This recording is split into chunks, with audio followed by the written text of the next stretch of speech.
একটাই বিষয় সেলিম দা, না। যে সেলিম দা একটা বিষয় সেলিম দা, সেলিম দা একটাই বিষয় সেলিম দা।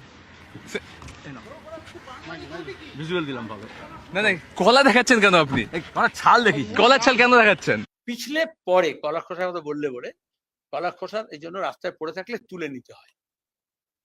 যেমন কালকে আমি একটা জায়গায় যাচ্ছিলাম, কিন্তু যখন উঠতে গেলাম পাথরের একদম সান বাঁধানো জায়গা, সেখানে দেখলাম ওরা কলা খোসা কোপে রেখে দিচ্ছে। আমি গাড়িতে তুলে রাখলাম এবং আমার চালককে বললাম, যেখানে ডাস্টবিন দেখবি এটাকে ফেলে দিবি। তারপর যখন আমি আবার সেখানে, কালকে না পরশুদিন, আমি যখন সেখানে আবার উঠলাম, তখন যেরকম মিডিয়া, আমি যেহেতু করে তোমাদের সবার জন্য আজকে অনেক মিডিয়া আছে বলে বুম বাড়িয়ে দিয়ে বলে, এক মোহাম্মদ সেলিম বুম বাড়িয়ে দিলেই কথা বলে না, প্রেস কনফারেন্স করে ডেকে বলে। দুই, আমি বললাম যে এরকম আমি বামফ্রন্টের মিটিং আছে, আমি তার মধ্যে একটুক্ষণের জন্য এসেছিলাম, আমি চলে যাচ্ছি, সুতরাং আমার তাড়া আছে, তুই দেখো এই তোমার কি, আমি ড্রাইভারকে বলছিলাম এই খোসাটা ফেলে দিতে, কিন্তু কোথাও ফেলেনি, তোমার সবার জন্য আমি তো বলতে পারি না। তারপরে মিডিয়াকে সরিয়ে দিল, জানলার কাছে ভিড় করে বুম দেখেছি অনেক মিডিয়া।